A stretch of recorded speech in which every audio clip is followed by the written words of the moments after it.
Di sebuah desa kecil yang tersembunyi di balik bukit, hiduplah seorang anak bernama Raka. Raka adalah anak yang pendiam dan sering merasa terasing. Rumahnya terletak di ujung lorong yang sempit, jauh dari keramaian. Orang-orang di desa sering menganggap lorong itu angker, penuh misteri. Setiap pagi, Raka melewati lorong itu untuk pergi ke sekolah. Lorong itu selalu sunyi, hanya terdengar suara gemerisik daun dan burung gagak yang sesekali melintas. Namun, Raka tak pernah takut. Ia merasa lorong itu seperti temannya, satu-satunya tempat di mana ia bisa merasa tenang. Suatu sore, setelah hujan deras, Raka pulang sekolah lebih lambat dari biasanya. Langit mulai gelap, dan lorong itu terasa lebih menyeramkan. Saat Raka melangkah masuk, ia mendengar suara samar seperti bisikan. Ia berhenti, mencoba menangkap asal suara, tetapi tidak ada siapapun. "Raka!" Suara itu memanggil lembut. Raka terkejut, suara itu asing, namun terasa akrab. Dengan langkah ragu, ia melanjutkan perjalanan. Di ujung lorong, ia melihat sesuatu yang tak pernah ada sebelumnya.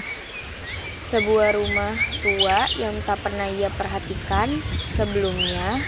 Dengan penuh penasaran, Raka mendekat.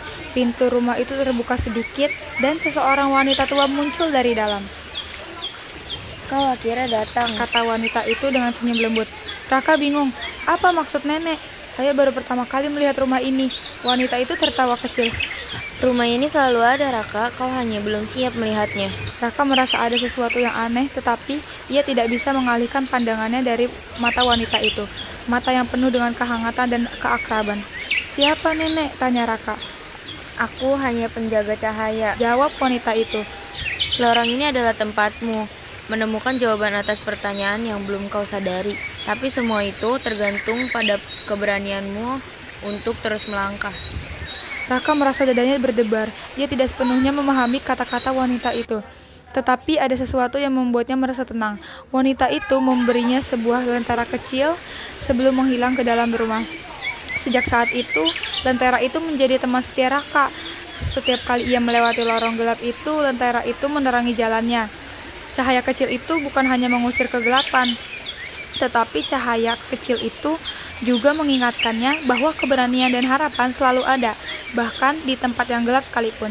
Hari-hari berlalu, dan Raka tumbuh menjadi seorang pemuda yang berani. Ia tidak lagi merasa terasing. Lorong itu yang dulu dianggap angker oleh orang-orang desa, kini menjadi simbol keberanian bagi Raka, tempat di mana ia menemukan cahaya di dirinya sendiri.